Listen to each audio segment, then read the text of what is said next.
Exercise 9.5, absolute value and radicals in algebraic expressions.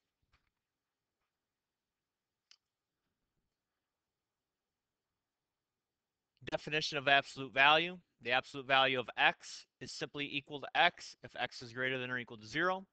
The absolute value of x is equal to the opposite of x if x is less than 0.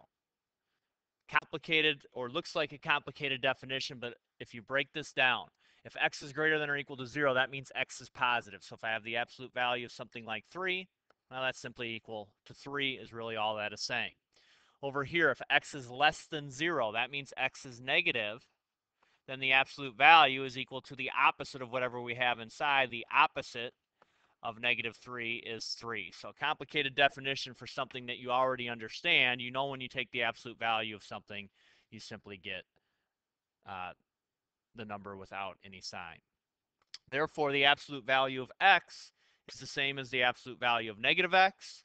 And anytime we take the absolute value of a number, we know that it has to be greater than or equal to 0. It's impossible to take the absolute value and be left with a negative value.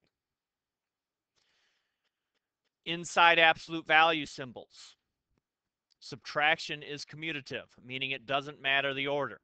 If I take 10 minus 5 and take the absolute value, I get 5. If I take 5 minus 10, I get negative 5, but when I take the absolute value, I get 5. So looking at a specific example, 10 minus 5 versus 5 minus 10. If it's inside an absolute value,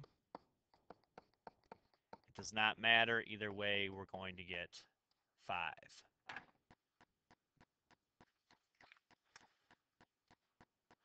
Given that w is negative 5, evaluate each of the following expressions.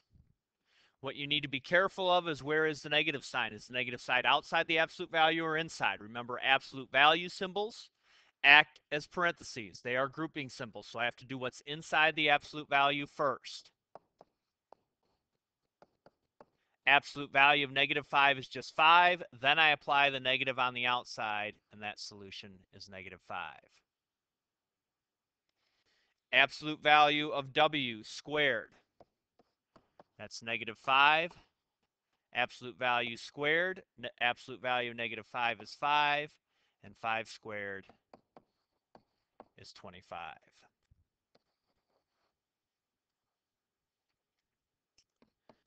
Last one, negative absolute value of negative 5, quantity squared. Absolute value negative 5 is 5, so inside the parentheses I get negative 5. The negative 5 now is squared. Negative 5 squared is 25. Make sure when you plug that into your calculator that you are using parentheses, otherwise you're not going to get the right solution.